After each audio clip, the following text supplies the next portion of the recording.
একঘেয়েমি ডিমের ডালনা বা ডিম কষা খেতে খেতে আর ভালো লাগছে না, একটু অন্য রকম কিছু বানাতে চাইছেন, তাহলে এই রেসিপি বানিয়ে নিন। ভাত, রুটি, পোলাও, ফ্রাইড রাইস সবকিছুর সাথেই খেতে একদম ফাটাফাটি লাগবে। তো এই রেসিপির জন্য 4টে সিদ্ধ ডিম নিয়েছি। ডিমগুলোকে একটু চিড়ে নিয়ে পরিমাণ মতো লবণ আর হলুদ দিয়ে ভালো করে মাখিয়ে 5 মিনিট রেখে দেবো। কড়াইয়ে সর্ষের তেলের মধ্যে পেঁয়াজ কুচি, কয়েকটা গোটা রসুন, আদা কুচি, শুকনো লঙ্কা, কাঁচা লঙ্কা, একটু গোটা গরম মশলা আর কয়েকটা গোটা গোলমরিচ দিয়ে নাড়াচাড়া করে একটু ভেজে দিয়ে দিলাম কাজু 8-10টা মতো, আর 8-10টা মতোই কিশমিশ দিয়ে নাড়াচাড়া করে হালকা লালচে করে ভেজে তুলে নিলাম।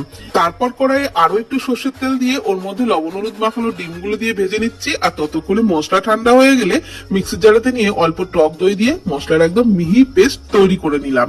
ডিমগুলোকে লালচে করে ভেজে তুলে নিয়ে ওই তেলের মধ্যে একটু লবণ, হলুদ গুঁড়ো আর কাশ্মীরি লঙ্কার গুঁড়ো দিয়ে লো ফ্লেমে নাড়াচাড়া করে একটু ভেজে নিয়েই দিয়ে দিলাম ওই মশলার পেস্ট।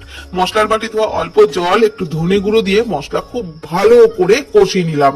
একদম মশলা থেকে তেল ছেড়ে দেওয়া পর্যন্ত মশলা কষিয়ে নিলাম। তারপর দিয়ে দিলাম ভাজা ডিমগুলো। ডিমগুলো দিয়েও মশলার সাথে খুব ভালো করে কষিয়ে নিলাম।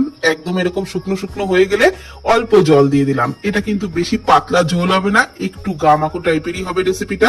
তারপর ঢাকনা চাপা দিয়ে কিছুক্ষণ ফুটিয়ে গ্যাসের ফ্লেম বন্ধ করে 5 মিনিটের জন্য স্ট্যান্ডিং টাইমে রেখে পরিবেশন করেছিলাম।